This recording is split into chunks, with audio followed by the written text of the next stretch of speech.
The letter came on the morning. Sable Voss was elbow-deep in printer's ink, setting the final column of the Tuesday Gazette. She heard the knock at the front of the shop but did not go. Her father-in-law, old Mr. Voss, was in the front room with his pipe and his ledger, and his particular dislike of being interrupted when he was unhappy, which was most mornings. She let him go. She worked the type block loose with a compositing stick and set it back in the case, letter by letter, the way Peter had taught her in the first week of their marriage, when she had still been Sable Drummond, and the shop had smelled of cedar and ambition. Peter had been dead 2 years in November. The shop was hers by his will and his father's sufferance, and she ran it the way she ran everything, with her hands and without complaint. The knock came again. Then old Mr. Voss's voice, and then a voice she did not know, low and careful, a woman's voice with something taut in it. Sable wiped her hands on her apron and went through. The woman at the counter was young, perhaps 17, in a cloak that had been wet recently and not quite dried. She had the look of someone who had walked a distance and was not going to say so. She was holding a letter in both hands. "Mrs. Voss," she said. Her chin was up. She had decided to be composed and was working at it. "I am sent by Mr. Aldous Price, from Granthwick Hall." Sable knew the name Aldous Price the way everyone in Dunmore Parish knew it, as a signature on a letter to the Gazette once, and as a face seen twice at the county sessions, and as the subject of a long and unhappy lawsuit that had run through the courts the winter before last. She had set the type for that lawsuit's notices herself. She did not know him as a man who sent for women from printing shops. "Sent for what?" she said. The girl, her name, she offered, was Tamsin, looked at her directly. "There is a document, ma'am. It has been altered.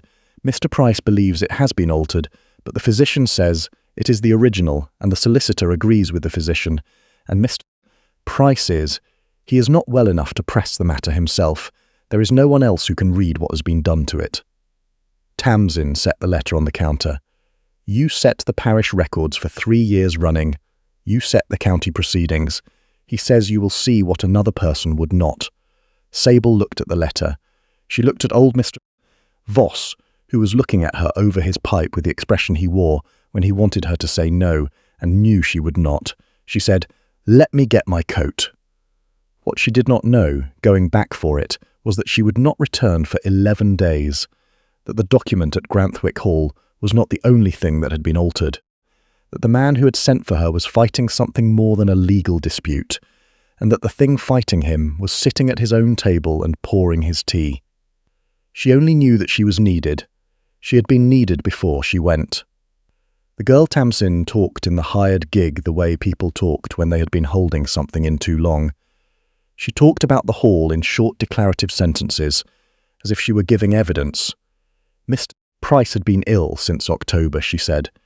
He had been a healthy man before October, 40 years old, steady in his habits, no history of weakness. Then the dizziness had begun, and then the spells where his hands would not do what he told them, and then the collapse in the library on the 6th of the month, and the physician called and the physician's verdict. A weakness of the constitution, nothing more. Rest and quiet, no agitation. Sable asked who was at the hall. Tamsin's hands went still in her lap. "His cousin," she said finally, "Mr. Dorian Price of Harwick. He had come from the city when he heard Mr. Aldous had fallen ill. He had been there 6 weeks now. He had been very helpful. He managed the correspondence. He spoke with the solicitor. He had reorganized the household accounts." Sable watched the girl's face. "And?" she said. "And he is very kind," Tamsin said in the voice of someone who did not find the word sufficient. The gig climbed a long hill in November light. The fields either side were the colour of used tallow, harvested and stripped.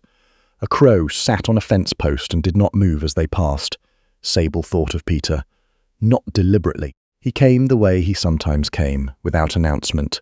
The particular angle of a road she did not know, the smell of damp wool, the way the sky looked when a day was going to be useful, and then wasn't. She had been a good wife. She had set type by lamplight, and kept the accounts, and learned which suppliers could be trusted, and which needed watching, and she had sat with him in the last weeks, and read to him from the Gazette he could no longer hold. She had not been at the hall when Peter died.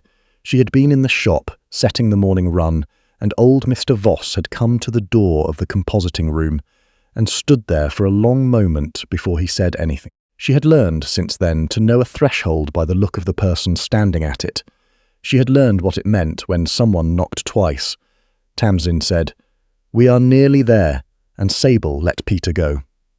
Granthwick Hall had been built for a family with more ambition than the current one required. The east wing had been shut since the last generation. The long windows of the south face looked out on a park that had not been properly maintained in some years, though someone had recently made an attempt near the drive.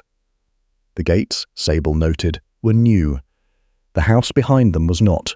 Dorian Price was on the front steps when the gig came up. He was a fair man, younger than she had expected, perhaps 32, with an easy smile and a manner that suggested he had practiced it. He handed her down from the gig himself. "Mrs. Voss," he said, "my cousin is most grateful. I am not certain the journey was necessary, but he has been insisting, and I find it easier to indulge him when it costs only a morning. A woman of your experience will see at once that the document in question is exactly as it should be." "I haven't seen it yet," Sable said, his smile held. "No," he said. "Of course not." He took her inside, through a hall that was cold and very clean, and up a staircase that creaked at the fourth tread. Aldous Price was sitting up in bed when she came in. He was not what she had built in her mind from the legal notices. She had built a hard-featured man, precise and argumentative. What she found was a man who had been, recently, very frightened, and who was attempting to carry it without showing it. He was perhaps 40, with a kind of face that would have been called reliable before illness had made it gaunt. His hands, resting on the coverlet, were still. "Mrs. Voss," he said, "you came, you sent a carriage," she said. "I sent Tamsin and a hired gig." "It is not the same as a carriage. It got me here." He looked at her for a moment with something she recognised. The look of a man taking an account of someone and not being certain yet how it would balance. "The document," he said, "is in the desk in the library. The third drawer on the left. The key is under the candlestick." He paused. "Dorian does not know about the key." "What is the document?" "A deed of trust," he said. "My father set it up in the year before he died. It names me as the primary trustee of the family property during my lifetime, and my cousin Dorian as contingent trustee in the event of my incapacity." He said the word with a flatness that meant he had been made to think about it a great deal. 3 weeks ago, Dorian showed me a copy of the deed. He said our solicitor had found an error in the original and needed to correct it. I signed the copy. I should not have signed the copy. I was not well that day. What changed in it? He looked at the window. The day outside was grey and very still. "The contingency clause," he said. "In my father's original, my incapacity must be confirmed by 2 physicians and a magistrate. In the document Dorian showed me, it requires only the physician's word." The room was quiet. From somewhere below, a clock marked the half-hour. "There is one physician," Sable said. "There is one physician," he agreed. She went to the library. She went alone because he had not suggested otherwise and because she had not asked. The library was the best room in the house. 2 walls of shelves, a long table under the east window, a grate that had been laid but not lit, the smell of old leather and of lamp oil and of something else fainter, underneath. Sable stood in the doorway and breathed it in before she crossed the threshold. She found the key. She found the third drawer. She took out the deed. She was, in addition to being a printer's widow, the daughter of a magistrate's clerk. She had grown up watching her father, read documents the way other men read faces. She had sat in his office from the age of 8, learning to see what was not there and what had been put there after. She had learned about type from Peter and about paper from her father, and she had learned about ink from both. She took the document to the window. It took her 11 minutes. She used a magnifying glass from the desk drawer. There was one. She had looked for it. And she went line by line, and she found it on the 14th line of the third clause. The paper had been dampened and re-dried at that section. The fibres were not quite aligned with the rest. The ink in that paragraph was newer, the same colour, but the surface sat differently in the light, as it always did when a second hand had gone over a first, even when the second hand had been very careful. The typeface in that paragraph was set in a slightly different leading. The space between the lines was narrower by perhaps 1/4 of a point. Not enough for a man who read documents for pleasure to notice. Enough for a woman who had spent 6 years setting type by hand in a cold room to see the moment she looked. She folded the document and put it back. She left the key where she had found it. She went back upstairs. Aldous Price looked up when she came in. "Well," he said. "It has been altered," she said. "Line 14 of clause 3. The paper was treated and the type was reset. Someone with access to a printing press and to the original document. It is not a pen amendment.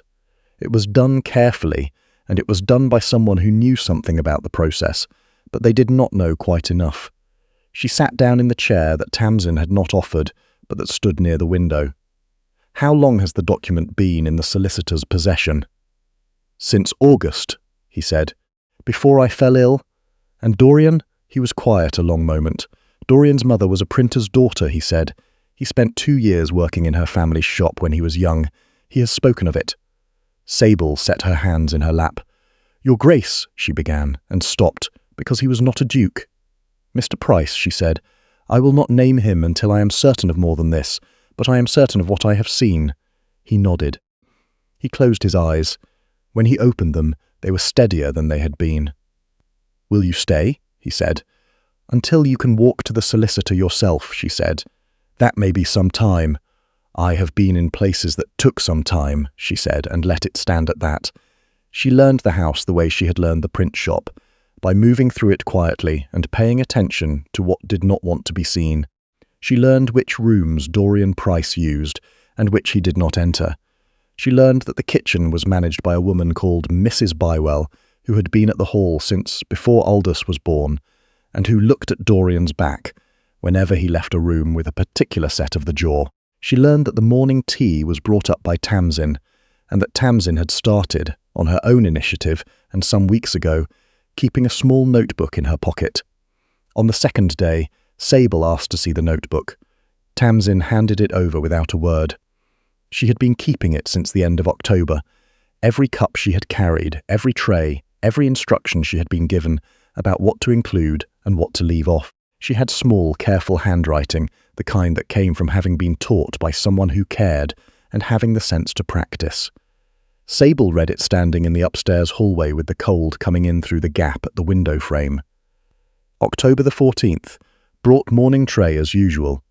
Mr. D asked me to add the tonic from the brown bottle on the pantry shelf. Said it was Dr. Fenwick's prescription. I asked Mr. Aldous if he expected a tonic. He said he did not know about any tonic. October the 22nd. Brown bottle on the shelf again. Mr. D poured it himself. I was sent from the room, November the 2nd.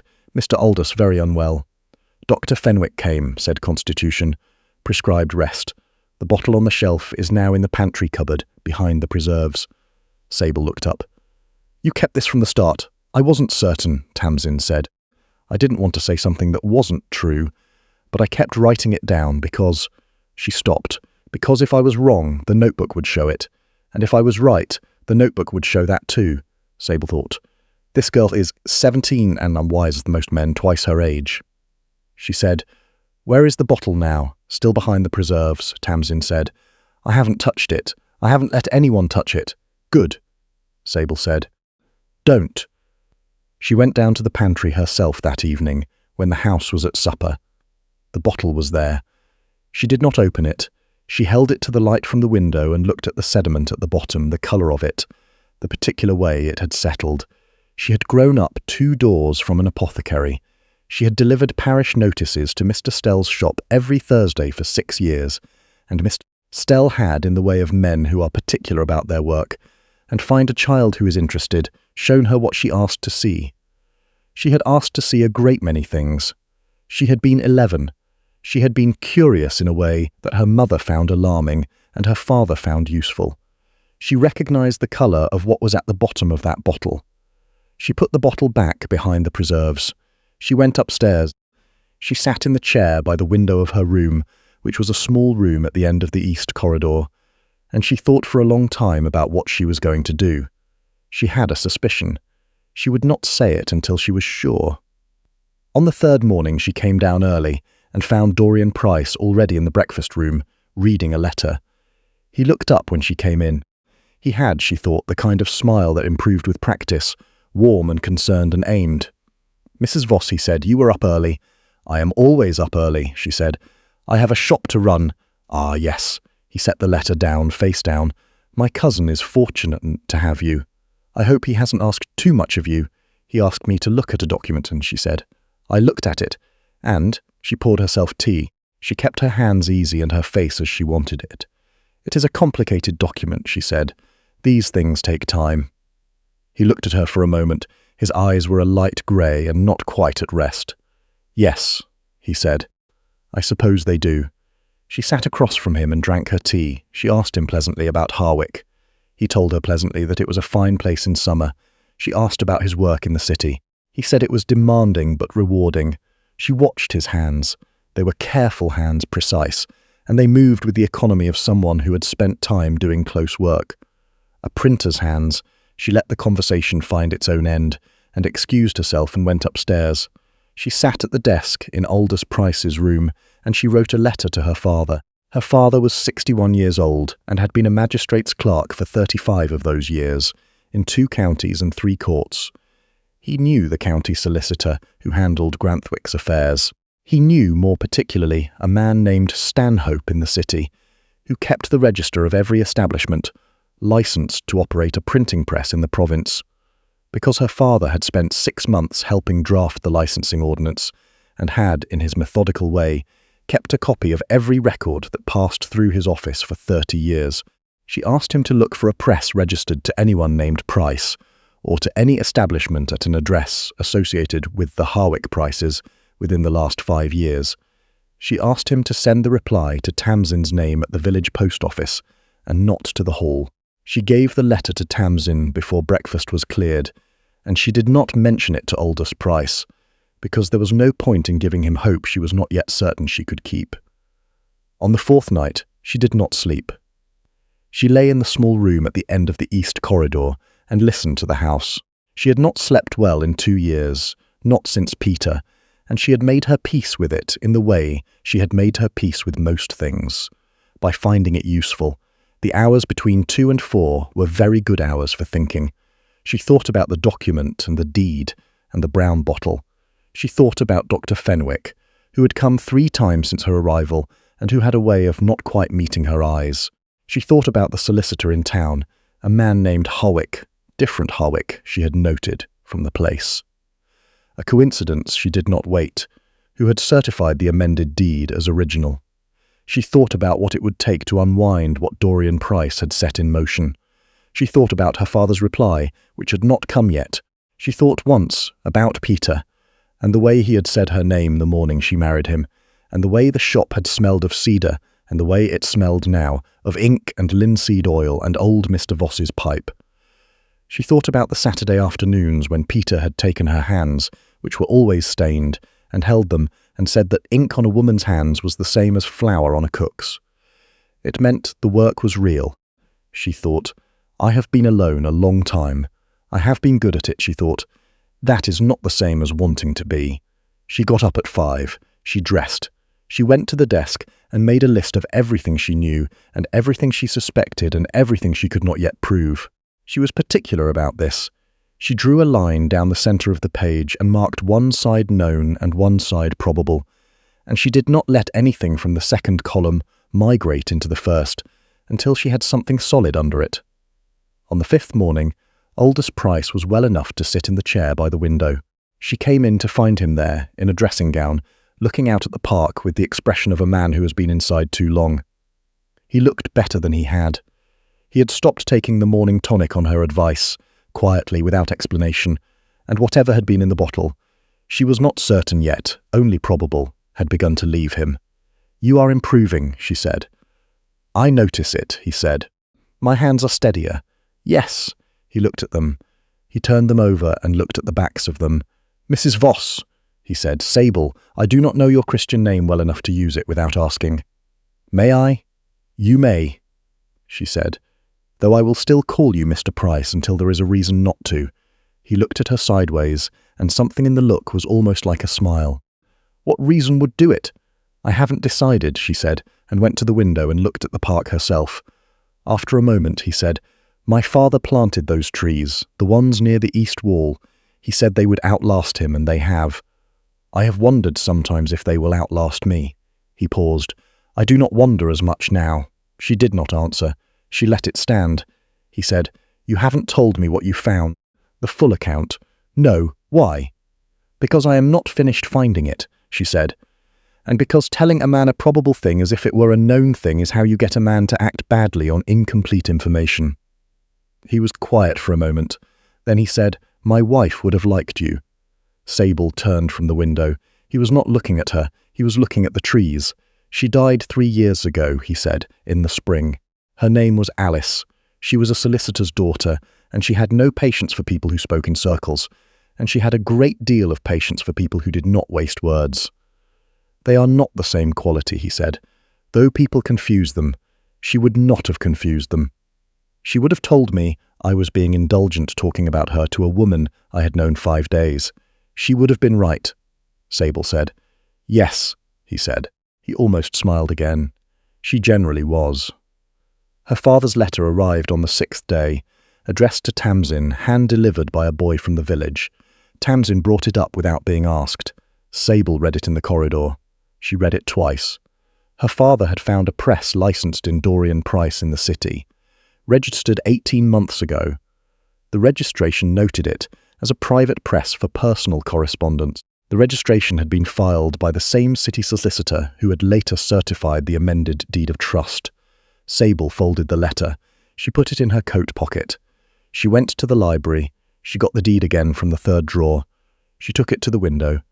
She looked at the leading in Clause 3, Paragraph 2, Line 14. She had a set of typographer's calipers in her bag. She had brought them from the shop. On a habit she could not always explain to people who had not spent their lives in a trade. And she measured the leading as precisely as the light would allow. She wrote the number down. She got the licensing registration her father had sent and read the press specifications. They matched. It was not a deduction. It was arithmetic. She sat down in the library chair. She sat very still for a moment, the way she sat when the type was locked and the proof was pulled, and there was nothing left to question, only the record of what had been done. She thought, "I have it." She thought, "Now I have to keep it." She went back upstairs. She went to Aldous. "I know what was done," she said, "and I can show it. I need 2 things from you, a magistrate and enough time before Dorian goes to the solicitor." He looked at her. "How he is writing letters," she said. "I saw them on the desk in the East Room this morning. I did not read them, but I know what a cover letter looks like when the decision has been made to send it." She paused. "I would say we have until Thursday." He nodded. He set his hands flat on the arms of the chair. "Sir Henry McCallan is the magistrate for this precinct," he said. "He has been a friend of this house for 20 years. He will come." He looked at her.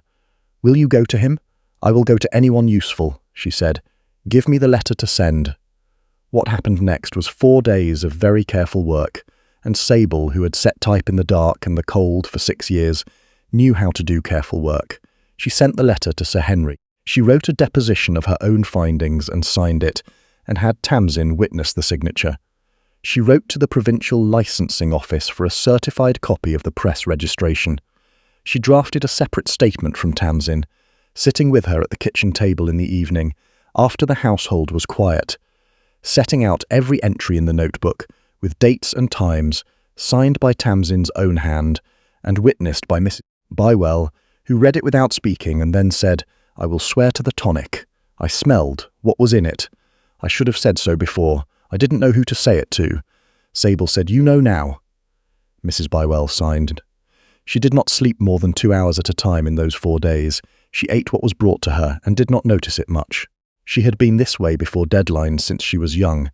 The press did not wait for a person to be ready, and neither, she had learned, did anything else that mattered. On the 2nd of those 4 days, coming down the back stair from the library at close to midnight, she passed Dorian Price's room. Light showed under the door. She heard him inside, walking, and the sound of a pen against a desk. She did not stop.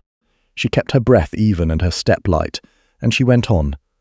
On the 3rd day he came to find her in the library. She heard him on the stair. She had the calipers in her hand and the deed on the table, and she did not move any of it. She folded her hands over the papers and waited. He came in. He looked at the desk. He looked at her. "You have been very thorough," he said. "It's my nature," she said. He looked at the deed for a moment. His face was composed. She gave him that. He was a man who did not show what he was deciding while he was deciding it. "Mrs. Voss," he said, "I think perhaps we have approached this on poor terms.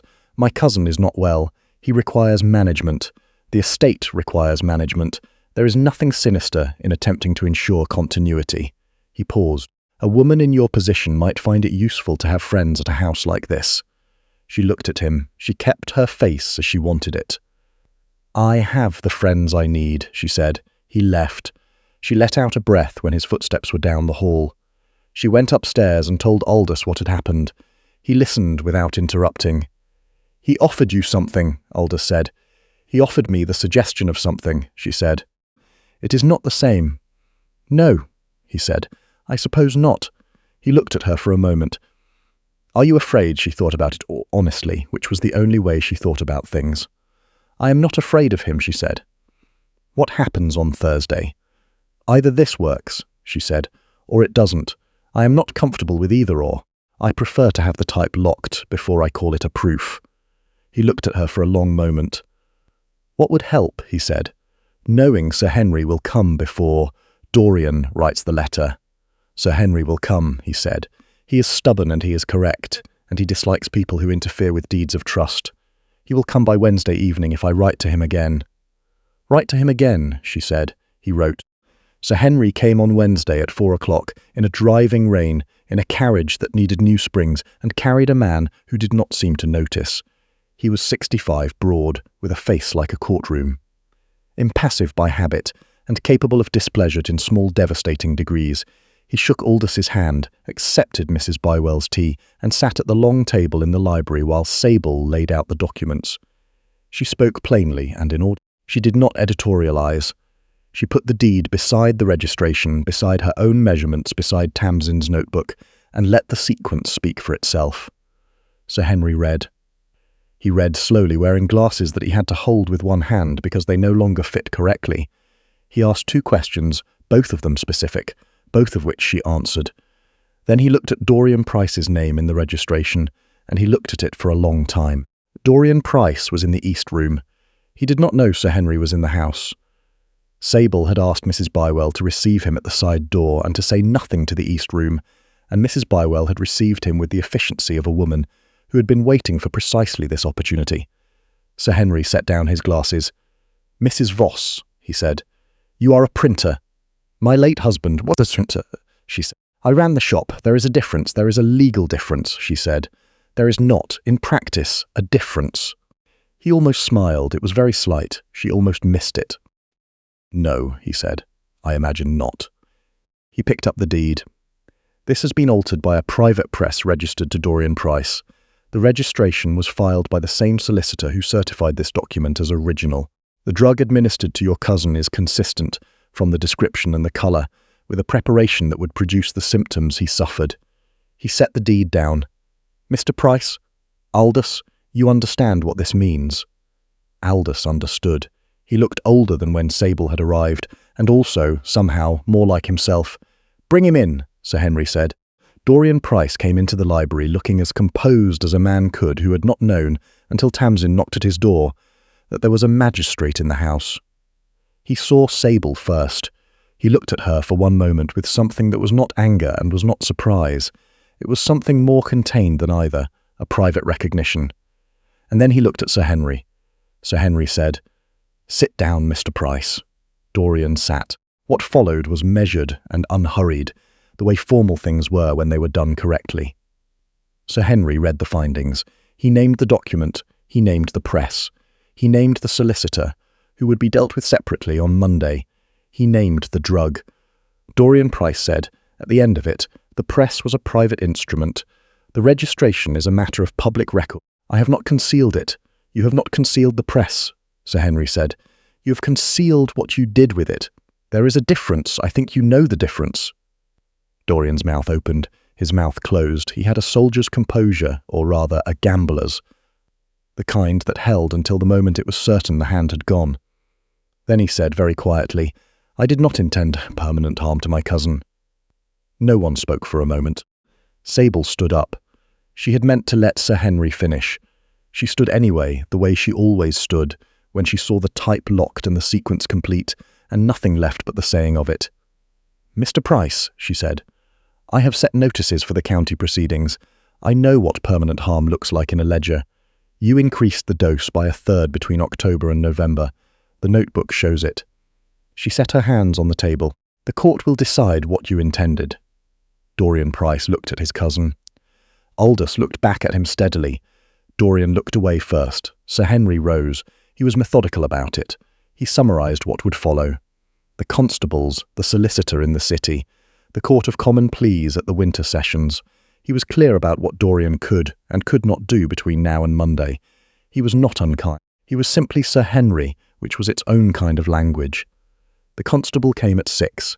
Dorian went. He did not say anything further to his cousin. He looked at the door, once at Sable, and then he was gone. The library was very quiet. Tamsin at the wall was not crying. She had her hands pressed flat against the shelf behind her, and her chin was up, and her eyes were bright with something that was not tears. Mrs. Bywell looked at her hand. Sir Henry spoke to Aldous for several minutes about the solicitor and the week ahead, and Aldous answered him clearly, standing without the chair now, steadier than he had been at any point since Sable had arrived.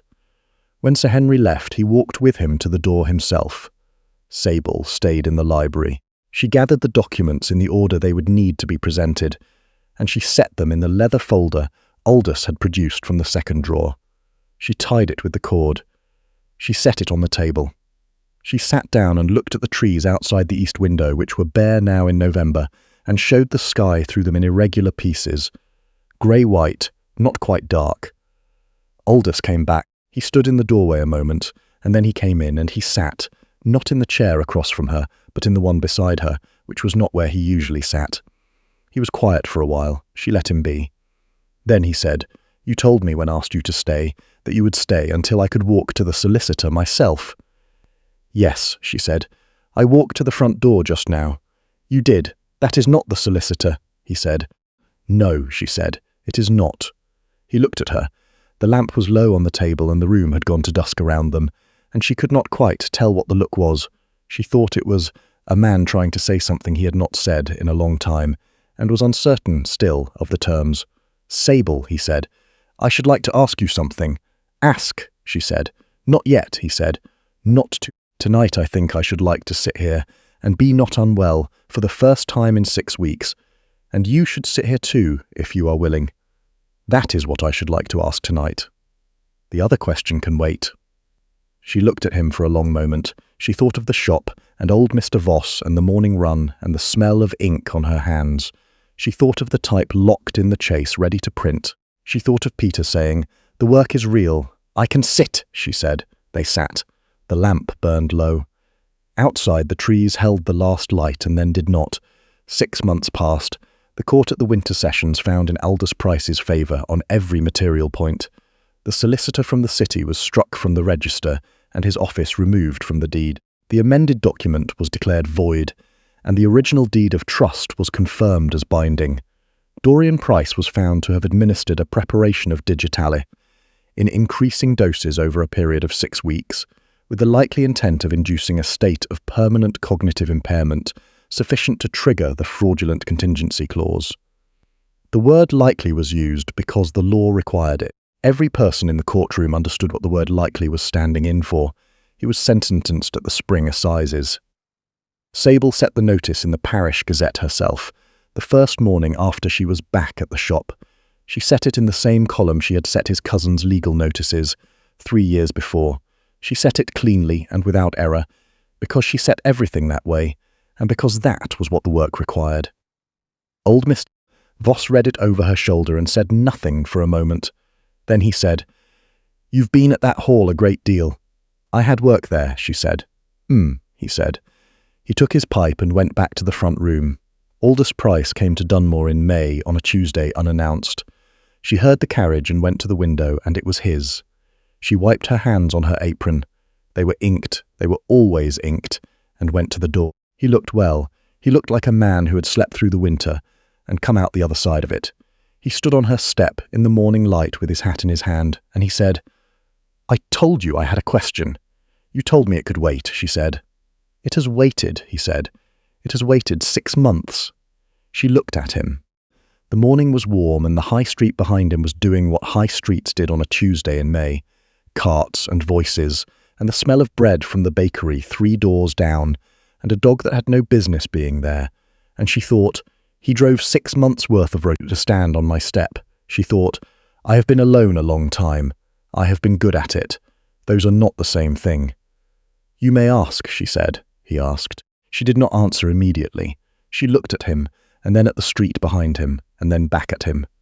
The ink on her hands was not quite dry. She thought of the library at Granthwick, and the lamp going low, and the trees bare in November, and the feeling of having the type locked and the sequence right, and nothing left but the saying of it. "Come in," she said. "I will answer you inside, where Mr. Voss cannot hear and form opinions." He came in. He met old Mr. Voss, who looked at him with the expression he reserved for things he approved of more than he intended to show. She brought them both tea in the compositing room, and they sat among the type cases and the proof sheets, and Aldous looked at the room with the particular attention of a man, seeing something for the first time that he understands was always there. She answered him.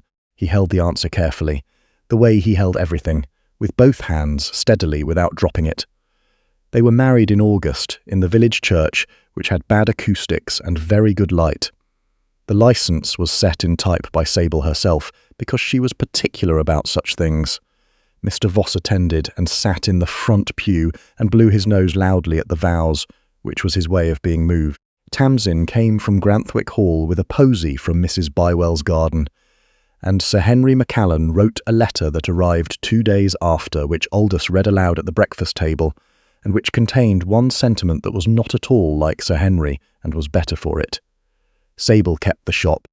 She kept it because it was hers, and because the work was real, and because, as she explained to Aldous once, with patience, a printing press did not care about a woman's title, and she found the consistency restful. Aldous kept Granthwick. He restored the east wing slowly, in the way of a man who has decided he has time. He planted 2 trees along the south wall, which Sable thought was excessive, and did not say so. There was a child in the 2nd year, a girl they named Alice, for the woman Aldous had loved first, and remembered plainly. Sable had asked for this. She had asked in the same way she asked for everything, directly once, with the expectation that she would be heard. She was heard. Alice Price was born on a February morning, in the large bedroom at Granthwick, in a long labour that Sable faced with the same practical attention she brought to everything. And Aldous sat on the other side of the closed door, because that was where Sable had told him to be, and he sat there and did not move until he heard his daughter's first sound, which was not a cry but a complaint, a short, firm, opinionated sound, and he got to his feet and came in. He stood in the door. He looked at his wife, who was propped on 3 pillows and had ink on her forearm from God knew where, and at his daughter, who was asleep and had his mother's mouth. He said, "Alice." Sable said, "She will be stubborn." "I can tell already," he said. "Good." He came and sat on the edge of the bed and held them both in the particular careful way he had held everything she had ever given him. They were quiet for a while. February light came through the window in a thin stripe, over the floorboards, over the cradle they had moved in from the next room, over the chair where her coat hung with the typographer's calipers still in the pocket, because she had not remembered to take them out. After a while, Aldous said, "The south trees are beginning to show. There will be leaves by April." "You put them too close to the wall," she said. "Probably," he said. He did not sound troubled by it. She looked at her daughter's face. She thought of Peter, without meaning to, his hands, and the shop in autumn, and the cedar smell before the ink smell had replaced it, and she let him go gently, the way she had learned to let things go that were finished, with the knowledge that they had been real, and with room now for what was also real.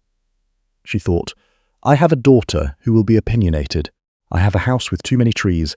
I have ink on my hands and a man who drove 6 months' worth of road to stand on my step and ask." She thought, "The type is locked. The proof is clean. This is the work now." She looked at the window. The February light was thinning. The day was going. She did not stay because she had been asked, or because the carriage had come for her in a storm, or because the work had required it. She stayed because she had chosen. That was all. That was enough.